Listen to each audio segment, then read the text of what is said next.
Everywhere burst few hours ago as Sowore confronted Tinubu over his arrest immediately upon arriving at the international airport in Lagos yesterday.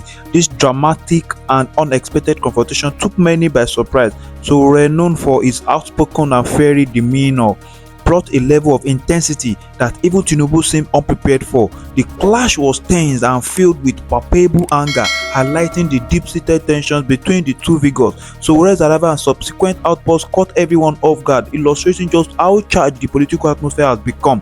The incident was not just a moment of confrontation but also a significant display of the ongoing political struggle and unrest. As tensions continue to simmer, such dramatic exchanges are becoming increasingly common, reflecting the high stakes involved.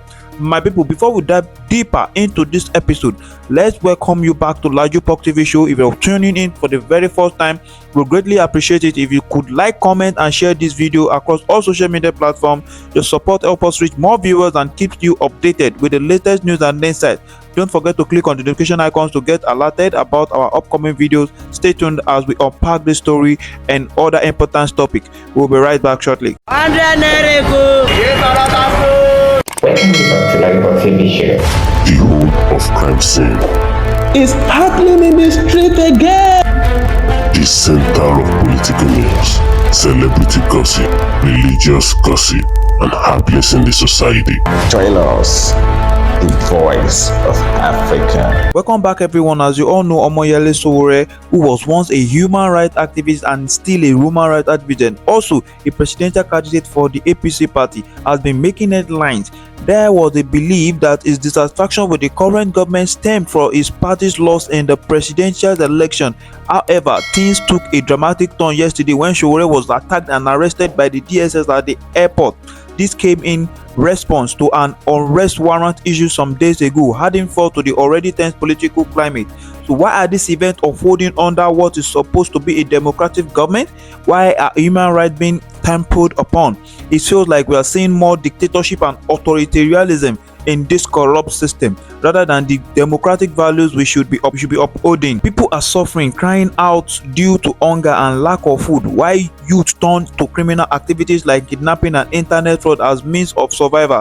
What does the government gain from arresting activists? The ongoing negligence, rising corruption only for the need for a second protest on October 1st is astonishing that someone advocating for positive change is being targeted by the government. They had the resources to arrest innocent people but seem unable to tackle present issues like kidnapping and other crimes. What kind of country are we living in? Well, my people, I won't want to bore you with my analysis, so let's take a look at Sowore's response during his arrest. Is alive, Sowore? Thank you for bringing me. Okay, they arrested you this morning at the Murtala Mohammed Airport. You knew that if you came into the country, you will be arrested. I mean, it was foreseeable. And then you came in. Is that ego on your part? Is that foolhardiness? Well, they've given you back your passport. But why did you have to dare the Nigerian state? It's a matter of right to not abandon one's citizenship, one's rights, one's fundamental dignity by running away from the government of your own country because they feel like they can violate your right. I have not committed any offense known to law, even though it was brought to my attention and that my name was put on a watch list. First by the CG of Immigration, the lady, and then later there was a document I got from the DSS that my name was placed at the airport on a watch list. But I had decided I was coming to Nigeria anyways because I had a case coming up soon, and that nothing was going to stop me. So I took my bags, packed my bags and got on the plane and arrived this morning to Lagos from the US after almost 14 hours of flying, only to get to the immigration people and they said, they seized my passport first and said, I have been ordered arrested. Of course, I was expecting it, but it wasn't a matter of ego, it was a matter of rights. It was a matter of existence. I'm a Nigerian, and I don't think any Nigerian should be afraid or be scared from their home country simply because some people are going haywire in office or in power. Okay, but you've been talking about fearless in October, take back our country. the story is out there that there's a plan to protest against the Tinubu government starting from October 1. Okay, you've talked about a court case. Is that why you are here? To start another, take it back? I don't have any reason to explain why I come to Nigeria. I don't come to Nigeria on vacation. It's my home country. And as a result, I can come to Nigeria for any reason whatsoever. I can come to Nigeria even if I don't have any reason to visit. It's my country. This is where I was born, raised. And after spending some 25 years in the US, I never abandoned the citizenship of Nigeria. So I don't owe anybody any explanation as to why I can come to Nigeria or the reason I can. So I can come to Nigeria for any reason. So I'm just explaining to you that whether I'm engaging in the protest, which is my right, or I'm coming for a court case, or I want to visit my mom, or I want to come here to come and drink water from a lake in my village, it's my right. Okay, the government doesn't, I don't owe the government any duty to be afraid to come home simply because they put my name. It's okay. On the But tell us about this Fearless in October revolt that is being planned. Well, it's been part of the series of protests that has been organized by Nigerians, and we started on August 1st, as you are aware. That was ENDBADGOVERNANCE. This is supposed to be a continuation because of 15 demands that the government did not even attend to. Instead of that, the federal government arrested and detained a lot of people, minors, and charged them with bogus offenses, very egregious offenses of treason for carrying placards. So this is going to be a continuation of it. And the mobilization for it, the conversation and the conscientization and education for it has been on ever since the end of the August revolt, which was ENDBADGOVERNANCE revolt. So everybody's aware, the government was aware of this, and everybody should be preparing for it. Because it's a matter of right that Nigerians have a duty to just not allow this government to obliterate them with hunger, starvation, and incompetence. But Sowore, are you aware that under this Tinubu administration, yes, where you carry placard is treason? You are toying with treason. About 10 people who had been arrested, they were charged for treason. They were remanded in Kuje prison. They've been granted bail to the tune of 10 million naira. So what kind of spirit will bring you back to say you want to commit treason, knowing that they will come after you and they will put you in Kuje prison, where they seem to have enough space to house people like you? It is treason to arrest, detain, and falsely charge citizens of crimes they have not committed. And it's not the first time I was accused of treason. In fact, I heard about the offense of treason in 1992 at the University of Lagos, when we went and did Babangida Must Go. And the police arrested us at Western Avenue Police Station, asked us to start writing statements under duress and said that we want to overthrow the government. That was the period that Olusegun Mayegun, who was president of NANS at that time, I think Femi Falana, Baba Omojola, and the rest of them were charged for treason.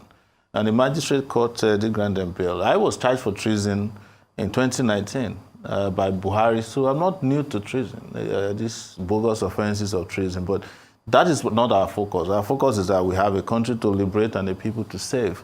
So whatever offenses are thrown our way, it should not discourage us. It's up to the people to determine what constitutes the offense of treason. And in this situation, it is the Tinubu regime that is committing treason. And I must say to you also that in 1994, Tinubu was accused of treason. If you remember, when he was accused of bombing a Ejigbo depot by Abacha. So that was why he left Nigeria on exile. But in our own case, we are not going to go on exile simply because the government is afraid of placards. Well, you were presidential candidate in 2023 on the platform of the African Action Congress. President Tinubu has now said, look, there's a government to run. Politics is over. All the things that Nigerians are experiencing, these things are inevitable. Hard choices have to be made. And the Nigerians should be ready to make sacrifices. But, you know, some of you are still acting as if the election is still on. Well, so why? We're not running an election. They never even had an election in the first place. But that's a conversation for another day. What we're saying is that the issue on ground is existential. And everybody's talking. Even the other day, I saw some elders, including the former Secretary General of the Commonwealth, who went to Tinubu and said we should bring about a new constitution, which is one of our demands, by the way. We talked about minimum wage. We talked about wastage in government. So you're asking people to tighten their belts, that they should just tarry a little. But you are there buying yourself a private jet of $150 million. You are renovating homes of your VP for $21 billion. Everybody in the Senate and everybody in the National Assembly got an SUV that cost $150,000 each. I mean, are Nigerians foolish not to understand that this is just a ruse? And that is why I coined the word, I think yesterday, that the government is no longer practicing democracy but orisacracy, which is government of rice, ruse and rice. Any problem in Nigeria, give them rice. Flood in Maiduguri, send them rice. Education problem, send them rice. People are sick, send them rice. Rice is, botanical name of rice is the Rhiza sativa. So that is where we are. And the government has become a joke. And that brings us back to the conversation about treason. You're a lawyer. I don't need to remind you of that. And I'm sure that if you were sitting in court representing an accused person, and the person that's accused of treason for carrying placards, you must look at the prosecutor and wonder whether he went to law school. Well, I know that lawyers are part of the problem. Yeah. But, okay, they've given you back your passport. They've released you. Did they ask you to report again tomorrow morning? Because giving your passport does not mean anything. You can be asked to start reporting every day until the matter is decided. What did they say to you? They just came to me and said, we were looking for, because I tweeted while I was waiting, while I was sitting in their office, that I'm now in detention and they've seized my passport. And they said, we're looking if you have a waiver for the watch list. I said, what's the waiver for watch list? And another 10 minutes later, they came and said, we resolved the issue. You can have your passport back now. And some of them actually nicely escorted me to get my bags. But by the time I got to the bag section, one of my bags had gone missing. So we're still looking for the bag as we speak. One of your bags disappeared? Yeah, the biggest bag I brought had disappeared. But the ones you got, did they open them? I don't know because I didn't lock them, but I'm just hoping that they're not trying to play funny with the bags. But I've reported that to the airline because every bag that comes through the U.S. airline, United Airlines, you have a tracking on it. And the tracking showed that it went on the carousel to where I should pick it up, but I can't find the bag as we speak. Well, I'm just hoping that nobody will go and plant anything funny inside my bag. Okay, but for now, you are free. Yeah. They're giving you your passport and... you have no fear that when you step out of the studio, they will rearrest you. Even if they do, I'm not a stranger to them, and we'll resolve that when we get there. Anyway, thank you very much. Welcome back, my people. As you can clearly hear, the political system of the country is in complete ruin. Even Seun Okinbaloye expressed critical sadness upon hearing a prominent figure in Nigerian society condemn the administration of the Nigerian government a few hours ago on Channels TV during an interview. Sowore's words should not be undermined, as he stressed that if the pressure of hardship becomes unbearable, people should come out and protest, speaking for themselves. There is no reason for them to stay silent while the real corporates are lavishly spending the people's money on themselves and building their wealth while others suffer. This and more is what was stressed on during the interview with Seun Okinbaloye on Channels TV. My people, let us watch Seun Okinbaloye exposes more of the government's irresponsible actions toward the demand of Nigerian society. So stay tuned, we'll be back shortly. Yes, all of us in politics, we want attention, no doubt about it. But I struggle, I must confess, to understand the language is maybe above my comprehension, above my understanding. You're involved in opportunistic politicking. Some big words were used, which for me, I mean, my level of understanding is not so much did not get to that level. But you use similar big words too. No, I don't use. I don't use several letters that you write. I don't use big words. I mean, I write to communicate. Well, I mean, let's look at it. What do you want from this government? When you were there, you were criticizing them. Now you have left them. Why is it difficult to leave them alone? Because it's about the country. And Sheun, we've come a long way. And the truth about it, even Mr. Felix Moka, we were in the trenches together, fighting for democracy during the military. We didn't do that because we just want opportunity. We did that out of conviction, out of belief that democracy is the best way to go in terms of delivering on meeting the expectations of citizens. Now, what are the basis of my criticism? The basis of my criticism is simple. Play back 2014, 2015. What have we promised as a party aspiring to defeat PDP? We promised three things. We promised to revive the economy. We promised to deal with corruption. We promised to fight insecurity. On the issue of insecurity, at that time, the critical issue was Boko Haram. It didn't degenerate to the point of banditry the way we are having it. Of course, there were cattle rustling in the northwest and part of north central, but it didn't graduate to the level of banditry the way it is. It didn't graduate to the level of kidnapping the way it is. So between 2015 and now, from insecurity in northeast, it has taken over, insecurity has taken over northwest, and it has taken over north central, and is spreading downwards to the south. And you don't think things have gotten better since the last 1 year? I mean, look, we are in this country. I mean, let's be honest to ourselves. I don't think we will be helping President Bola Ahmed to lie to him. But I'm just asking for an honest assessment. My honest assessment is that it has gotten worse. Really? By statistics, by figures of killings or violence? Just play back in the last 1 month. I wish the security agencies will release record of statistics in terms of how many people have been killed or have been kidnapped. Today, there are more ungoverned spaces, more spaces that are insecure, unsecure. So you think that this government has failed woefully in the last 1 year in area of security? I mean, look, let's not dance around the issue. In the area of security, we have gotten worse. And it's almost like a free fall. And we need to really be honest to ourselves.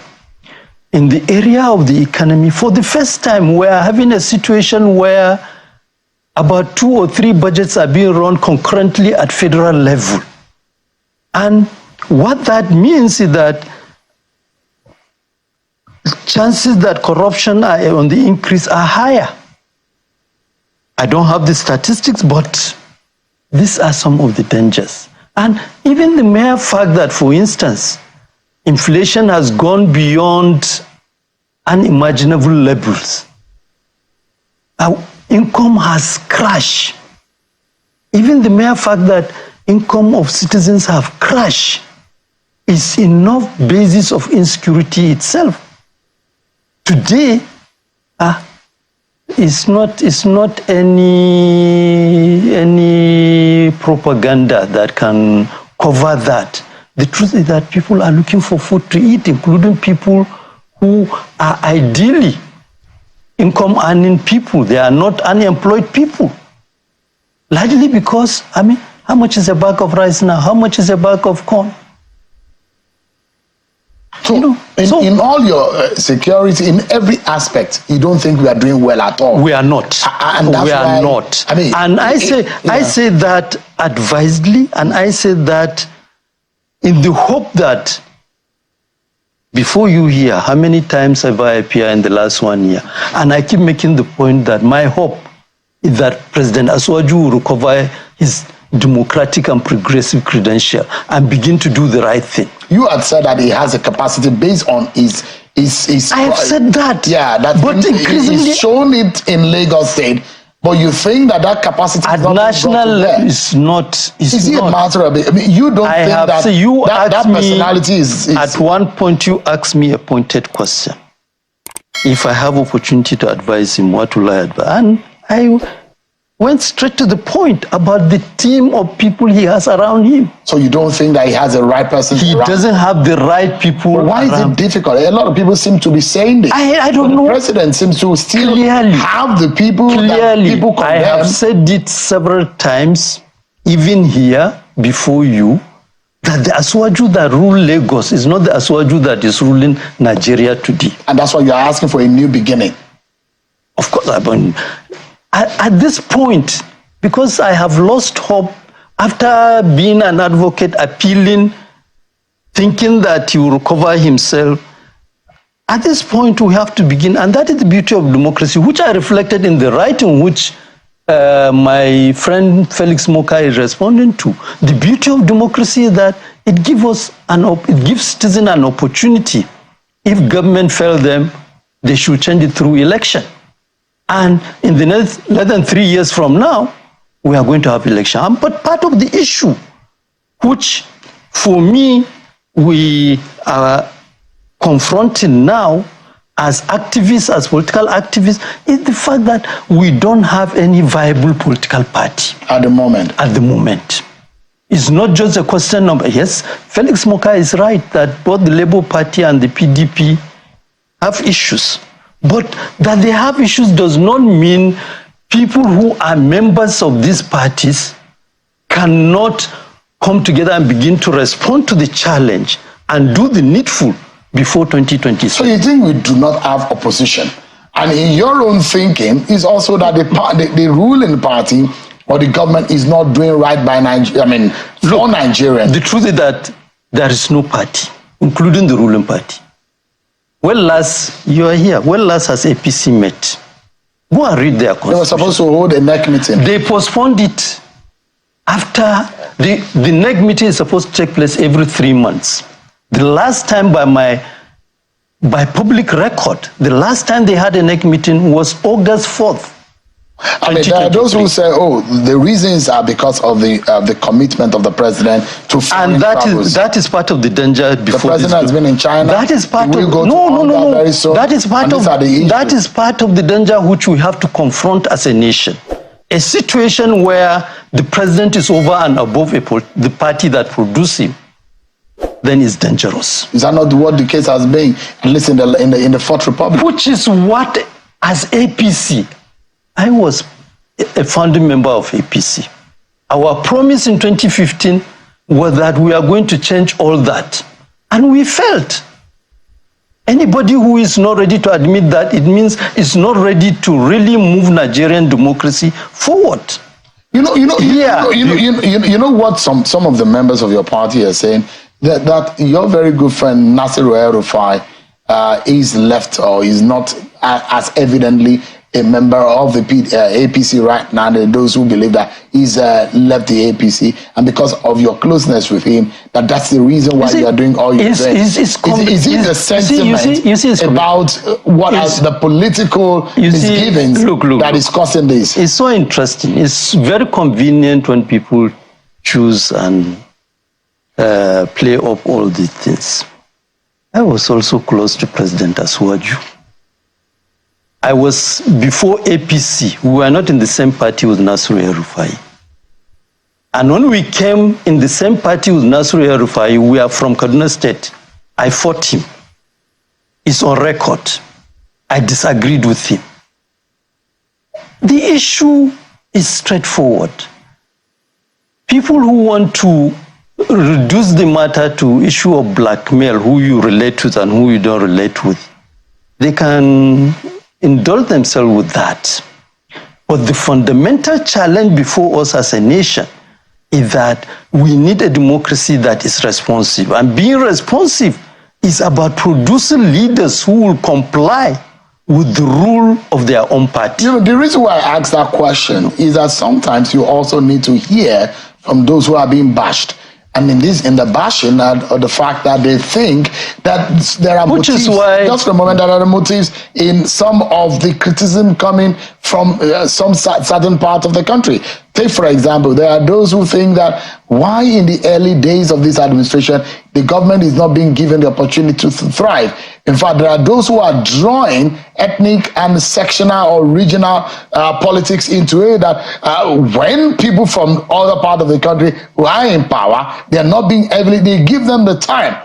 Why is this government being criticized? Is it because of the affiliation or where the head of the government is from? And there are those who think, the question that I ask you, who are thinking in the APC is that Salihu Lukman is aggrieved because his friend Nasir El-Rufai and their camp have been ostracized from the party. And now there are talks that, in fact, there is a storm brewing gradually, and some of you are forming a new political force to fight the APC in 2027, that this is all a scheme for 2027. Is that right? Can I respond to Please that? Go ahead, it's sir. not right at all, and I can tell you, if anything, President Asuwaju is a beneficiary of our committed support to building this democracy.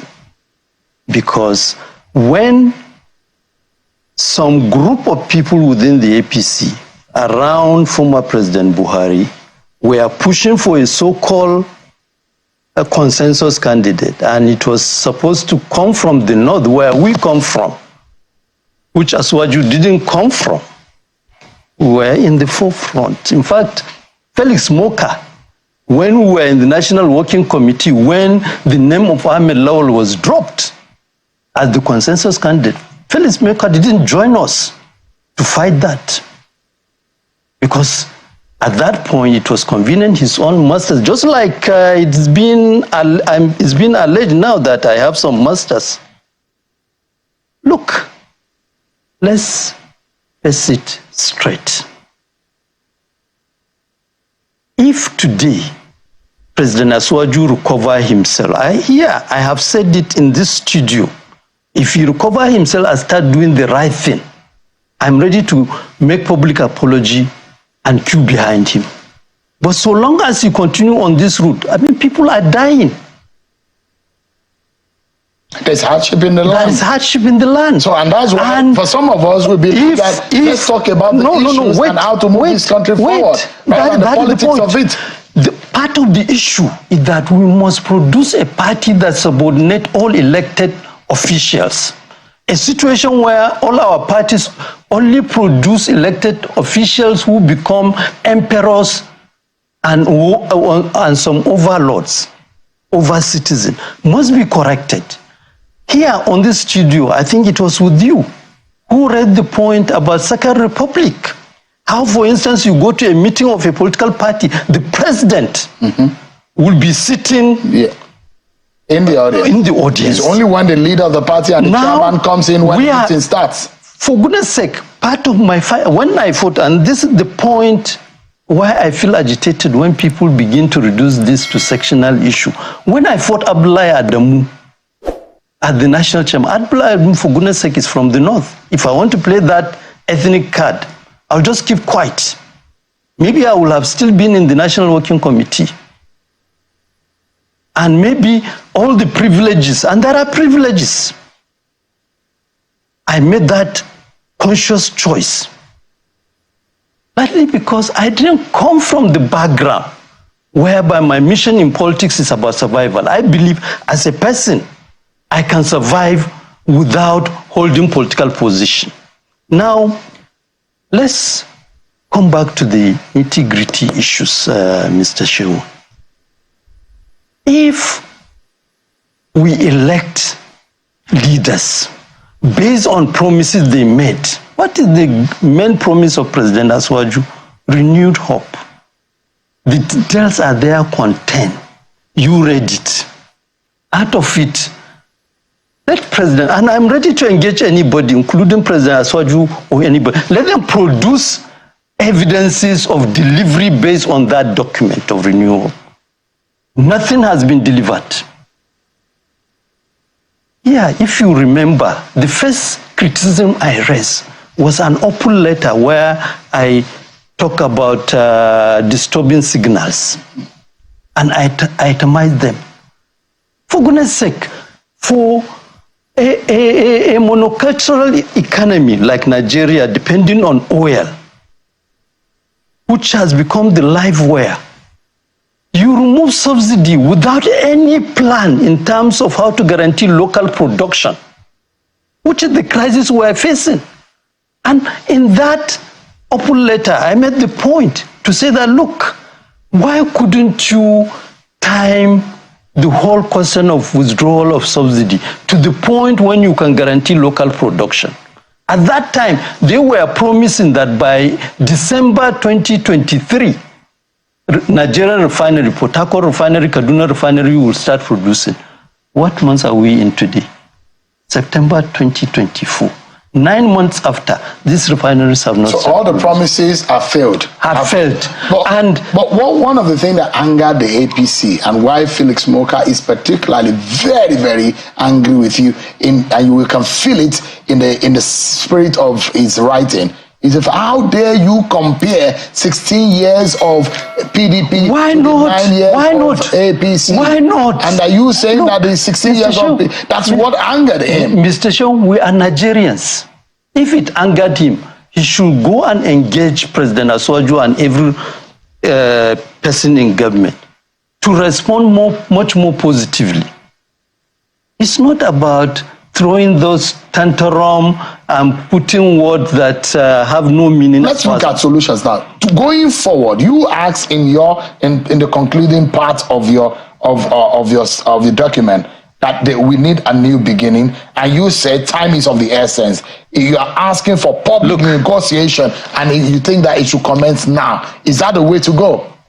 Definitely, because we need at the minimum, if APC as a political party is not functioning, PDP as a party is not functioning, Labour Party as a party is not functioning, all the parties are not functioning. At the minimum, we must produce a party that is functional, and at the same time, which is what I highlighted in that writing, it's not just about defeating Asuwaju and APC. It's about producing a responsive government, one that elected representative will be subordinated to the party. So if not, the fear is that there might be a storm that will remove the party at the end of the day. Is that what you fear?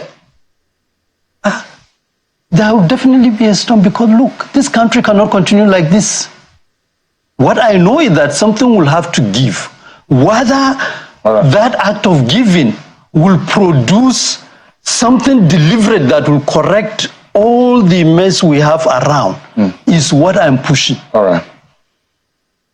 Mr. Saliu Lukman, a former vice chair of the APC, thank you so much indeed for your time tonight, and always for your activism. Thank you so much. And I guarantee you, I am confident, the same way we were able to get military out of power, we are going to correct the current mess. We are going to get to a situation where we have a functional political party, and APC and President Asuwaju will be defeated in 2027 and will produce leaders that will be servant to citizens, not leaders who are emperors.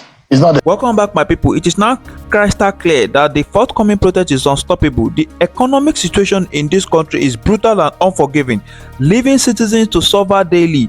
Just recently, Dangote was involved in dispatching fuel to NNPC, but rather than a price reduction, we saw an inflation. This is a direct blow to already strained pocket of everyday Nigerians. The government policies are a complete failure, exacerbating the crisis instead of providing relief.